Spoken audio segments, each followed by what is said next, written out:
Allez, c'est parti. Bonjour, je m'appelle Kélia, K-A-Y-L-I-A-H, je précise. Je suis en terminale. Moi, j'ai fait de la danse à partir de 6 ans, mais c'est totalement une autre danse. Du coup, moi, j'ai fait de l'afro. En seconde, j'ai pris l'option danse, pensant que c'était à peu près la même chose. Du coup, c'était totalement un autre monde. Au début, j'aimais pas trop forcément l'option, etc. Mais après, par la suite, j'ai découvert d'autres choses dans la danse contemporaine. Du coup, j'ai plus apprécié l'option et du coup, j'ai voulu plus en découvrir. Du coup, en première, j'ai pris l'option, la spécialité danse. Du coup, j'ai continué en terminale aussi. Et aujourd'hui, je vais vous présenter une chorégraphie qui porte sur le racisme.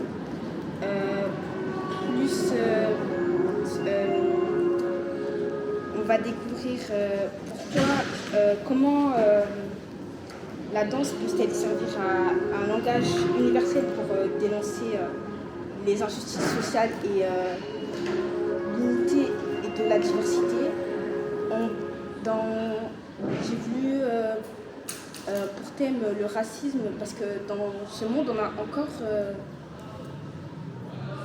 encore des problèmes sociaux par rapport à des gens. Par exemple, en Italie, dans certaines villes, les Noirs ne sont pas très appréciés.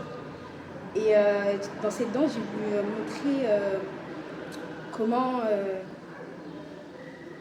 les Noirs sont aperçus dans la vie. Je suis partie plutôt sur une démarche narrative avec la musique de Houdaïfa de Bavure, qui avait deux mises en scène.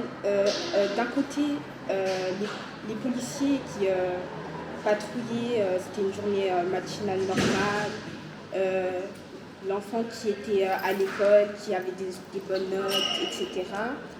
Et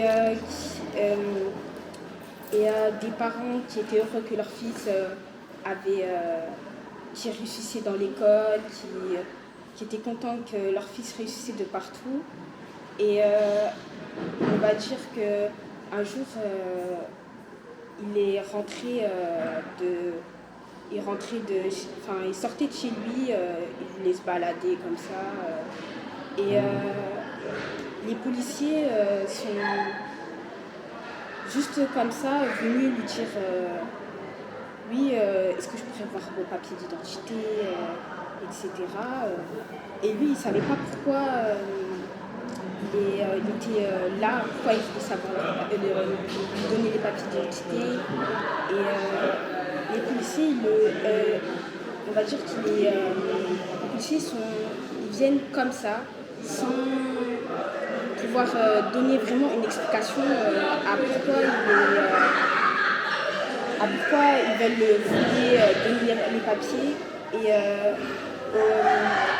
il met une intervention il met en intervention, il le vu de partout, comme on l'a vu quand j'ai fait les yeux.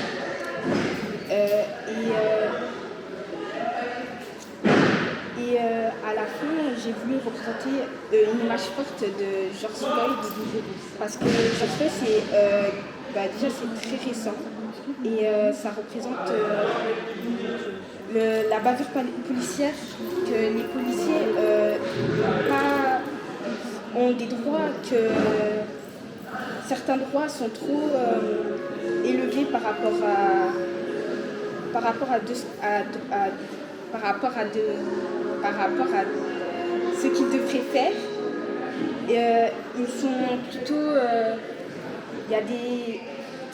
on va dire qu'il y a des moments il y a des choses qui ne devraient pas lieu d'être pour des choses que des gens n'ont rien fait.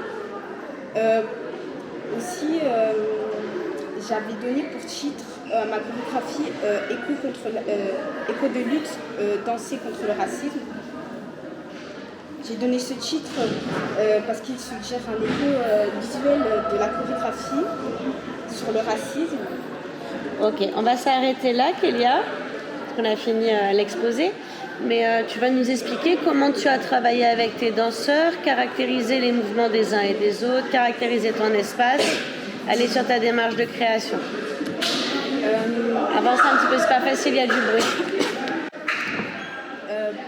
Pour mes danseurs, d'abord je leur ai fait écouter totalement toute la musique pour avoir un aperçu de ce que je voulais narrativement. Narrativement. Du coup, il y avait deux de base, donc c'était Sarah et Annabelle. Pour Annabelle et Sarah, vu que elles avaient moins de, on va dire, de technique, je les ai plutôt placées comme policières pour qu'elles ont à deux, elles réussissent mieux à compléter l'une et l'autre. Et pour Zoé, Esteban et Zoé, je l'ai placée plutôt comme l'enfant qui était victime de racisme. Et elle était plutôt sur une phase, où elle était un peu éloignée des autres. Enfin, c'était pas celle qu'on voulait. Et Esteban et Hippolyte, c'était les parents qui étaient mis en relation avec Zoé, du coup, qui étaient plutôt. Je les ai mis là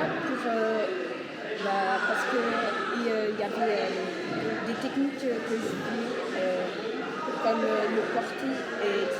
Et c'était plutôt une approche.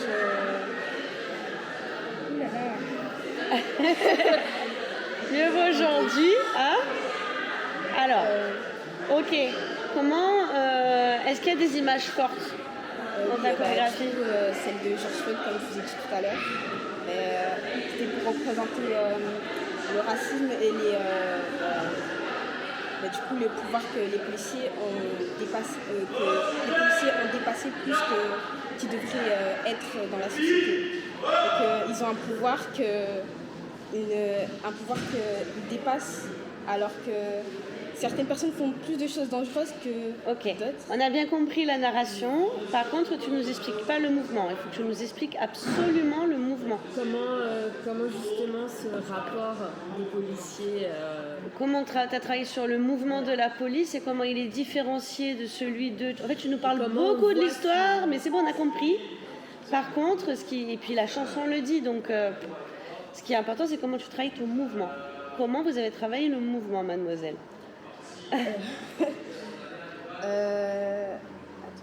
Non, cherche pas dans ta lecture, cherche dans ta tête. Tu l'as fait toi. Tu le sais. Le mouvement des policiers, tu le caractérises comment par rapport au mouvement des parents et de Zoé? Ce moment de pouvoir, comment il se traduit physiquement?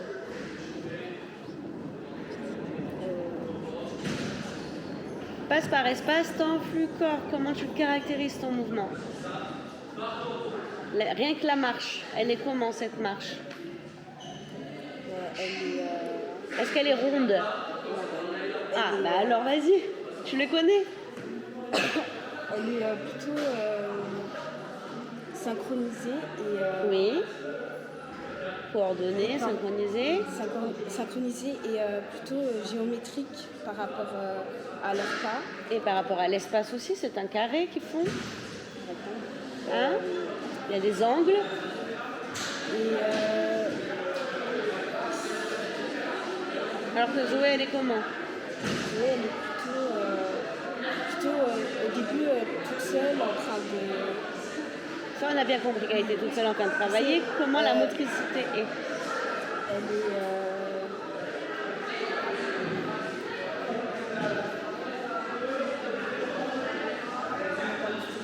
Elle est plus ronde, elle est plus fluide. On sent le poids d'épuisement. Bloque pas, vas-y.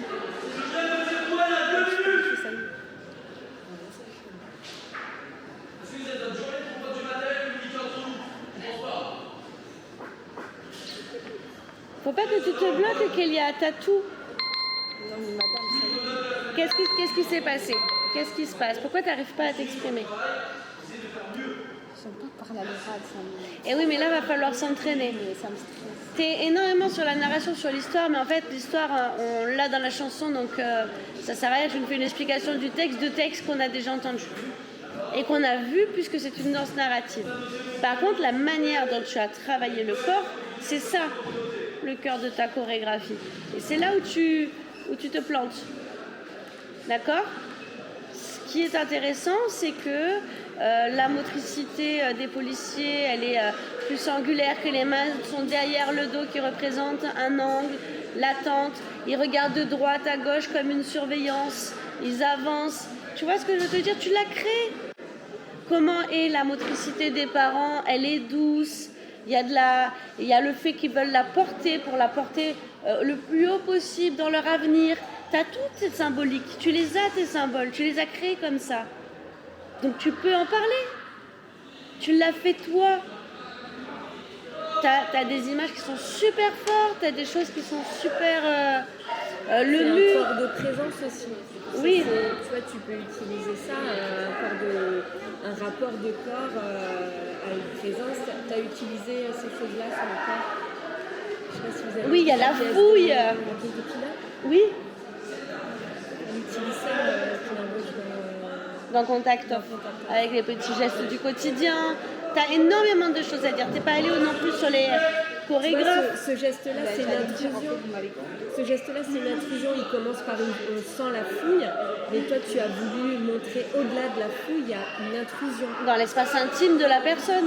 Et qui dit intrusion dit exercer son pouvoir.